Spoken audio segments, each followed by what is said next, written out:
Greetings all, this is Hairy Nick. And this is a less hairy Justin. Right, we're back around the table to talk a bit more about some more Star Wars media. We have a more elegant drink. For a more civilized time. Yes, a It's after gin dinner. and tonic, that's right. So, we just spoke about The Rise of Skywalker. Had many thoughts about that. It went for a while. Indeed, it did indeed. Mandalorian. Less thoughts about it, but I think we can both agree probably a bit more jazzed about this one in general. Oh, and already we're finding out things that are happening for season 2. Yep. Yep. It's going to be good. Quite positive. So overall, the structure of the 8-episode series was the first 3 episodes sort of established the main plot. There's 3 episodes of kind of like adventure of the week, kind of Western stuff. And then there's another 2 episodes at the end which kind of complete the plot. And the structure feels really, really solid. I know a lot of people were concerned when they were doing like the adventure of the week style things, like, oh, okay, Yeah. we're just going through the paces now, but it really stuck the landing at the But end. I think even the first episode of the sort of adventure of the week, The ATST. Yeah. that was still an important episode going forwards insofar as... That's right. So we had extra characters established. I mean, ultimately the plot of those 3 episodes, what we had, the ATST terrorizing the villagers. We had the job on Tatooine where he helped like the new bounty hunter who ended up betraying him. And we also had, what was the other one again? The prison barge. Oh, the prison barge where he teams up with some old colleagues and then they end up betraying him. That one was good. It was all good, and it all helped to develop the plot overall. I think those stories could have literally been anything. I don't think they were ultimately important, but they do help sort of create the whole universe, which I think is important. And I think it's really important going on for the next season that we've got these things stuck in the back of our mind going, oh, okay, this That's person could do something later on. That's right, and as we go into the next season, we have a new established dynamic where these characters are over here doing this. Mando and Baby Yoda are off doing the whole wolf and cub thing, how Baby Yoda is now literally his protege, which is so cool. I mean... Well, protege, but he's still got to go and find... Got to go find the other Yodelings, or whatever you call Yodarians. People- What are they? Little green men. That's going to be very interesting. I suppose, yeah, they are aliens, little green men. It's very cool, and I think like the way the whole thing's been structured has just been really, really fantastic, and yeah, I'm just very impressed with how it's been done. So let's talk about some more specifics. So where we picked up from last time we made one of these videos, we had spoken about like the first 3 plus the ATSC video. Yeah. Starting with the episode on Tatooine. Now this is very interesting because last time we had a chat about it being very subtle in the way it calls back, especially the original trilogy, which is what it's most referential towards. A lot of people responded by that going, hey, Nick, and then they do all this like over-the-top... obvious. Oh, we're in Mos Eisley. Oh, this guy, he looks a bit like Han. And you're like, yeah. Okay. I still think it was pretty subtle. Like, we compare it to things like The Rise of Skywalker and the Solo movie. It's like, it was Mos Eisley. I get it. Like, they name-dropped the Beggar's Canyon, I think they mentioned towards the end, which I think was a bit overt and a bit on the nose, but... Compare it to like the core movies, it's still pretty subtle. I was going to be like, in those ones, they'd be like, oh, let's get in our what is it? T-47 Skyhopper. 47? Something like that. The Skyhoppers, yeah. Let's get in our Skyhopper and fly through here and drop off the body. And you'd be like... I was going to say, again, if it was going to do that more overt thing, it'd be like, oh, we'll take it over to Beggar's Canyon. We'll leave it by that old merchant and that farm boy. They'll take care of it. You know, the one called Luke and Obi-Wan. And like, they would have just been really... like maybe that's a bit too far, but you can kind of see what I'm talking about. I love the inclusion of pit droids as something that would be around just to repair stuff. It makes perfect sense, and pit droids only ever existed in episode 1 before, so it's kind of nice to have them have a chance to do other things. I mean, I've spoken about this. I love a lot of the aesthetic choices made in the prequels, and I'm glad that they have a chance to shine in other things. That's really, really cool. And as we said, the episode where we had the bounty hunters on the prison barge. Oh, that was good, and he just takes out those droids. Oh, it's lovely. He gave 0 cares about those droids. He does not like droids. I will say, though, there was one thing about that episode, and even the episode with Mos Eisley, because there wasn't many set pieces on Mos Eisley, so you can tell they're working with a TV budget. There was another aspect of when they were on the prison barge with all the different bounty hunters, and literally it's a Twi'lek, it's a devil man, it's another human, and it's man with guns. Man with guns is a Star Wars trope now. Yeah, but he wore a black turtleneck and had guns sellotaped to him. Yeah, but he was a ex-Imperial guy, and he was just like, yeah, I'm going to shoot all the things, and then the gun pops out the side and it shoots. It felt like a bad cosplay. I realised it was a cool character, don't get me wrong. I just felt like, that's just a bad cosplay. That shouldn't be in a Star Wars thing. No, see, I like the fact that it's, the idea of like a bad cosplay is like it's just a random guy. It's more down to earth. I'll give it that, which was kind of cool. And I love like all the whole cat and mouse, like who's betraying who, that kind of thing. We had Zero, Richard Ayoade. That was fantastic. Yeah. Yes, and when FFG give us the Razor Crest, we have like an awesome like high initiative droid to put on it as well. Oh, sick. That's going to be. I'm looking forward to that so much. And also the inclusion at the end of the episode with the X-Wing pilots, Dave Filoni actually appearing in one of the shows. How good was that? I mean, at first I'd say like, it just looks like a dorky Star Wars nerd person in an X-Wing, but that's what every X-Wing pilot looks like, so it's okay. I was going to be like, that's just every person that likes Star Wars, isn't it? No, but like... But like you look at all the X-Wing pilots and like they're just like regular dudes with pot bellies, like total dad bods. Well, look at Porkins. Absolutely, and like they are just rocking it in X-Wing. So I felt like Dave actually really fit in. Yeah. He actually felt like one of the pilots from the 70s looking at him, which was quite nice. He'd be like Porkins, like distant relative or something. Yeah, I can dig that. He was like, I think they're launching a fighter. Oh well. Let's blow them up. Come on, here we go. It's this all nonchalant. Yeah. I mean, I love that whole idea, like, everything that the Mandalorian is dealing with, like, one ATST is a huge deal. Because if you don't have an army behind you, like they did in the core movies, it is a big deal. Yeah. That's when 3 X-Wings turns up, it's a big deal. They're stuffed. They're not coming out of that alive. Nope. Which is awesome. Just a really nice, tight 3 episodes they ended up being, like...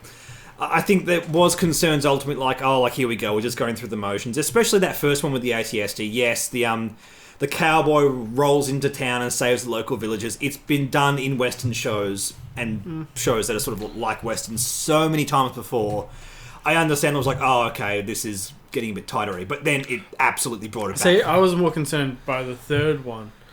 I was like, are they just going to keep doing this? But then, the next episode. And like the final 2 episodes, actually bringing back, I would argue, the best core characters. Oh, yeah. Back into the fold again to have one last story. Bring back Quill. Yep, I have spoken. Absolutely. Was it Kara and Grief? Grief Kagro. Yeah. Something like that. We're having a hard time remembering all these things. Like, I'll be honest, we have the IMDb open here. They just don't name drop heap in this show, and we're kind of used to that. Like, Grief. Poe, Finn, Poe, Finn, Foe, Pin, Foe. Pinfo. That's right. Yeah. That's when they, get together, and you ship them together. That's right. But the point we're making here is like bring back all those characters again to not only have them do one last big job, but to actually for most of them actually have like a penultimate story arc. Like Quill ended up sacrificing his life, which is pretty powerful given his whole story arc. He was a slave working for the Empire, and he chose to go back into the fight. Yeah, which is pretty huge actually. If you think about it, he didn't want to go back at the start, did he? No, he didn't want to be part of Mando's crew. Yeah. But then, with the baby and IG-11 and everything. It worked really well. Like they explained everything really well. IG-11, man. Oh, Taika Waititi. I mean, we were talking in the last episode we did on this about, he'll be back doing his shenanigans and, trying to blow up over and over again and he'll be this recurring character. I did not foresee how awesome IG-11 was going to end up being. He's like, I'm a nursing droid. And then the Stormtroopers are like, yeah, we don't care. You're not. I don't care. I just went to be nursing droids? Yeah. What's going on there? And I love that whole thing. Like, Mando was so sure that he had not forgotten his programming, and he didn't, but he still didn't betray his directive of nursing. The directive was overridden that, and it was so clever. And it actually goes into the morality of what a droid is. Well, no other Star Wars movie or show has done that before. When he took off the helmet. That was amazing. He's just like, I'm not alive. And you're like, You're right. I suppose. Yeah. And it's like, you have to do this so you can take care of Baby Yoda. Yeah. Like, I'm not going to let you die. That is how this works. It was very powerful. Just really, really awesome in the end. IG-11 was special. And, like, the whole idea was he looked at every possibility, like, okay, I'm going to blow myself up. Like, didn't even hesitate. And Mender's like, but I'm not alive. This is how it has to go down, man. Yeah. And he's like, oh, I just started liking one droid. Now it wants to blow itself up to save me. Yeah. What's going on, man? Moff Gideon. Let's talk about Moff Gideon. Oh, he's good. So much power. That entrance, like... That TIE fighter. You have something I want, and you're going to get it back. Like, just the way it was shot and edited, it was wonderful. And like, how do we know we can trust you? You can't. Yeah. What choice do you have? I don't care. I can literally kill you right now. But I'm going to give you until, sundown. Lovely. Oh, the TIE fighter that had the wings that folded. Yeah. A TIE fighter is meant to be able to do that? No. Like, they usually have ladders that help them get up. Yeah, get up and, So, it's obviously a new TIE, so FFG. Is it a new TIE, though? Or is it just a TIE land that happens to have that function? Apparently, someone called it a TIE Brute or something like that. I heard somewhere on the internet. A TIE Brute is the one with the cannon in Solo. Oh, okay. Anyway, so we're not talking about X-Wing right now, but that could be interesting. We'll talk about it another time. Yeah. Just a very interesting character, and obviously didn't die when his TIE fighter went down. Like, you didn't show it, you didn't see an explosion. Nah, he's alive. He's fine. And then at the end, the reveal at the end, you're like... So he has the Darksaber, and this has implications for what happened in Rebels, apart from anything else, because we know Sabine's aunt gets the Darksaber at the end and starts to lead Mandalore, so... what was her name? She was the redhead. The other Death Watch lady that sort of ended up betraying them. She was the... sister of Sabine. That's right. Satine. That's right. Sabine is the other one. Which is very interesting. So we know that it goes back to the Wren family, or Death Watch at large, and they sort of become good, and Fen Rao and all that kind of stuff. And at some point, it looks like the ISB actually took Mandalore back. Yeah, which is kind of scary. Because back in Rogue One, while they were combing through all the files, there was the Darksaber. Really? Things like that. Okay. I swear there was Darksaber, wasn't there? Yeah, but those were all code names for things. I think that was meant to be more like, here's something fun, but it's Star Wars. They could retroactively make it important because it's something in Star Wars. So we're left with this situation with the Rise of Skywalker and the Mandalorian. These two, the first series of Mandalorian and the Skywalker saga finishing around a similar time. Yeah. And it's pretty obvious what is dividing fans less and what people are enjoying more. Now, I understand way lower budget, way less stakes in a show like this than The Rise of Skywalker, obviously. Yeah. But you do have to appreciate the fact simply when there is less oversight, less producers from Disney looking at over things, making up decisions, less people, sort of hampering creative control over this core group of people that want to make this thing. We're getting something more pure that the fans are actually enjoying. Well, what we're actually... It's fans of Star Wars writing these shows. Absolutely. Favreau and Dave Filoni. Absolutely. As opposed to... Oh, no, JJ is. Yeah. But, I mean, let's not blame JJ for everything happening with Rise of Skywalker. I think JJ did... There's obviously a lot of fingers in that pie that were made those decisions that ultimately made it very safe, and a lot of the decisions were like, yeah, of course you did that. But with The Mandalorian, it actually feels interesting.